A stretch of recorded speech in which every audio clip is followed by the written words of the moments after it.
नमस्कार, मैं हूं पवन त्यागी। राहुल गांधी ने देश के प्रधानमंत्री का अपमान किया और उनको पनौती शब्द से इस्तेमाल करते हुए उनको ये कह दिया कि ये ऑस्ट्रेलिया का जो मैच भारत के साथ था वहां मौजूद थे, इसके कारण हमारे जो लड़के थे वो मैच हार गए। मोदी जी पनौती हैं, इस तरह से हंसते हुए उन्होंने कहा। तो इस पर भारतीय जनता पार्टी ने संज्ञान लिया और भारतीय जनता पार्टी के जो ओम पाठक हैं और आपको बताएं कि राधा मोहन अग्रवाल हैं, ये पार्टी के महासचिव हैं, इन्होंने चुनाव आयोग को नोटिस दिया था और उन्होंने कहा कि चुनाव आयोग को ज्ञापन देकर के ये कहा कि भाई राहुल गांधी ने मोदी का अपमान किया है, जो देश के प्रधानमंत्री भी हैं और उनके पार्टी के नेता हैं। कोई कैसे इस तरह से जेब कतरा, पनौती ये शब्द इस्तेमाल कैसे कर सकता है, क्योंकि चुनाव आयोग की गाइडलाइन है कि आप किसी पर व्यक्तिगत इस तरह की टिप्पणियां नहीं कर सकते। अब इस पर चुनाव आयोग ने राहुल गांधी को नोटिस दिया है और इसमें जवाब मांगा है उनसे और 25 नवंबर तक इसमें उनको जवाब देना है।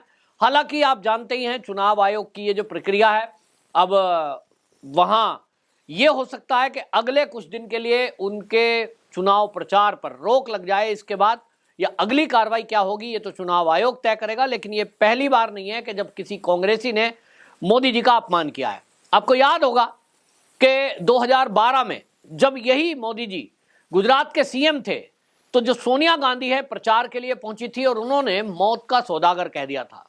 उस समय मोदी जी ने उस शब्द को उठाया।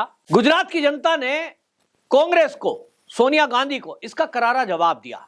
इसी तरह आप याद करिए 2017 में मणिशंकर अय्यर ने बड़े अपमान से कहते हुए यह कह दिया था कि बड़ा ही नीच इंसान है। मोदी जी के बारे में ये नीच इंसान शब्द का इस्तेमाल किया था और उस समय भी जनता ने कांग्रेस को करारा जवाब दिया, तो कांग्रेस का सूपड़ा साफ हो गया।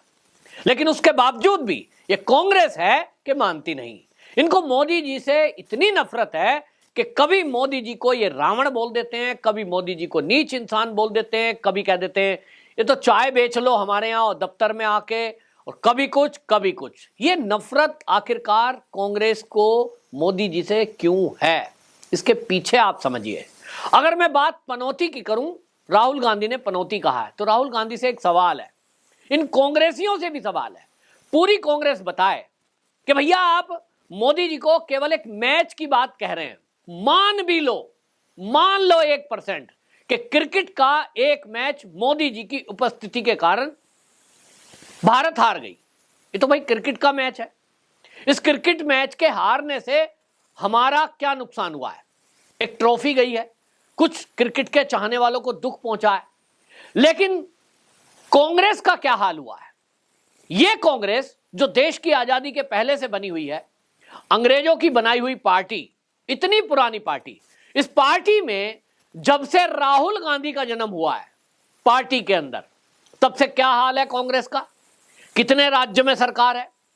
मात्र 4 राज्यों में सरकार है, 28 में से 4। सांसदों की क्या हालत है? संख्या 52 पर निपट गई है। वहीं जिनको पनौती आप कह रहे हो मोदी जी को, उनकी उपस्थिति के कारण भारतीय जनता पार्टी ने 300 का आंकड़ा पार किया है। मोदी जी के कारण उस भारतीय जनता पार्टी की कई राज्यों में सरकार बनी और आज देश की अगर मैं बात करूं तो पूरी देश कोई जो जनता है वो मोदी जी को इतना चाहती है कि मोदी जी भारत के जिस भी कोने में जाएं छा जाते हैं। यही नहीं, दुनिया में मोदी जी का मान बढ़ा है और आज हम विश्व की 4थी आर्थिक स्थिति बनने की तरफ चल रहे हैं। मतलब आप समझ लीजिए कि हम 5वीं बड़ी आर्थिक स्थिति पर तो पहुंच ही चुके हैं। वो हम आंकड़ा छूने की कोशिश कर रहे हैं जो कभी रूस, चीन और अमेरिका जैसे कंट्रियों का था। ये मोदी जी के नेतृत्व का भारत है कि आज जीएसटी का कलेक्शन लाखों करोड़ में हो रहा है। दुनिया में हैप है कि मोदी जी के नेतृत्व में यूपीआई के कैसे ट्रांजैक्शन हो रहे हैं, लोग सीख रहे हैं। हम खुद का वैक्सीन बना रहे हैं, खुद का चंद्रयान, हम सैटेलाइट भेज रहे हैं, हम विदेशियों की हेल्प कर रहे हैं। आज खुद आत्मनिर्भर बन रहा है भारत। आज टैंक, तोप और राइफलें एक्सपोर्ट कर रहा है। आज भारत मोबाइल का सबसे बड़ा दूसरा एक्सपोर्टर है। ये मोदी जी के नेतृत्व में हो रहा है। तो फिर कांग्रेसियों, आप जरा अपने गिरबान में झांको कि भैया आप देश की और मोदी जी की बात मत करो। मोदी जी की वजह से मान भी लो, चलो मान लो, ऐसा है नहीं, लेकिन मान लीजिए चलो एक मैच क्रिकेट का हमारी टीम हारी, लेकिन आपके हालात क्या हैं? लालू प्रसाद यादव कहते हैं, जब उनसे पत्रकार पूछते हैं तो वो कहते हैं हाँ मोदी जी है तो कुछ अपशगुन, मोदी जी को वो अशुभ बताते हैं, वो अशुभ हैं। हाँ, आपके लिए तो अशुभ हैं, क्योंकि आपके परिवार के ऊपर जो भ्रष्टाचार के आरोप लगे हैं उसमें पहली बार आरोप तय होने जा रहे हैं। पूरा परिवार जेल जाने की चौखट पर खड़ा है, पूरा परिवार। आईआरसीटीसी घोटाला हो या लैंड फॉर जॉब का मामला हो, ये चल रहा है। अगर मोदी जी नहीं होते तो कांग्रेस के राज में तो कोई सवाल ही नहीं है, लालू जी की ऐश थी। आज भी आप मोदी जी को अशुभ बोलते हो। तो भैया लालू जी, आपने बिहार में आके क्या किया? बिहार के लोगों से मेरा सवाल है कि मुझे जरा बताएं कि आपके लिए ये जो लालू प्रसाद एंड फैमिली है, इसके बारे में आपका क्या कहना है? इन्होंने बिहार को कहां पहुंचाया? क्या बिहार में इंडस्ट्रियां बढ़ गई जब लालू जी ने शासन किया? उनका बेटा आज डिप्टी सीएम है। उनके आने से, राबड़ी के शासन आने से क्या बिहार के युवकों को नौकरियों में बहार आ गई? क्या बिहार का मान दुनिया में बढ़ गया? सबसे ज्यादा लंबे समय तो वहां लालू जी के ही राज में रहे। तो बिहार के लिए लालू जी कौन है, ये मैं नहीं बोलूंगा, बिहार के लोग नीचे कमेंट करें। मोदी जी आते हैं तो मोदी जी बिहार में एम्स बनाते हैं, मोदी जी आते हैं तो हाईवेज बनाते हैं, मोदी जी आते हैं तो वहां फ्री की आवास योजना, फ्री का राशन देते हैं। तो पनौती कौन हुआ, जरा बिहार के लोग बताएं। आम आदमी पार्टी ने अपने एक्स पोस्ट पर एक फोटो वीडियो को एडिट किया है और उन्होंने लिखा है पनौती का सिकंदर, और ऊपर मुंडी काट के एडिट करके उस पर मोदी जी का फोटो लगाया है। ये आम आदमी पार्टी के नेता जरा मुझे बताएं, जो भी आम आदमी पार्टी के चाहने वाले हैं। आम आदमी पार्टी की स्थापना हुई अन्ना हजारे जी के आंदोलन से, बहुत अच्छा चला।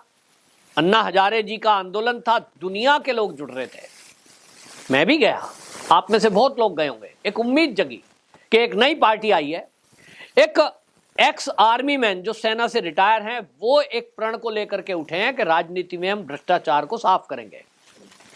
आज वो अन्ना हजारे जी ये बताएं कि वो जो उनका शिष्य था, जो अरमान लेकर के उन्होंने, उनके चेलों ने, उनके चाहने वालों ने एक पार्टी बनाई जिसका नाम आम आदमी पार्टी रखा, क्योंकि आम आदमियों के लिए बनाई गई थी। जैसा आम आदमी जीवन जीता है वैसा आम आदमी भी, रिक्शा चलाने वाला, रेहड़ी पटरी का काम करने वाला, ये कहा गया था मंचों से कि वो भी राजनीति में आ सके।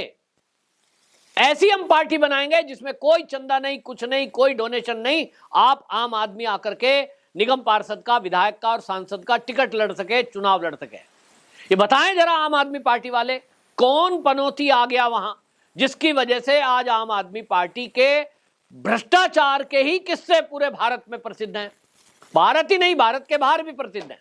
कौन पनौती आ गया आम आदमी पार्टी में? वहां तो मोदी नहीं है। आम आदमी पार्टी को क्या हो गया भाई? केवल 2 राज्य में है और दोनों राज्यों में भी हालत यह है कि दिल्ली की बात अगर कर लें तो जनता दुखी, यमुना में प्रदूषण, गलियों में प्रदूषण, और स्कूल कॉलेज कुछ भी बात करें, जनता ये कह रही है कि ठग लिया। पंजाब की अगर बात करें, 3 महीने में नशाखोरी खत्म करने की बात करी थी, आज पंजाब की हालत देख ले क्या हो गई है। कौन पनौती आ गया भाई? ये पनौती कहते हैं। तो ये जनता तय करेगी कि कौन पनौती है।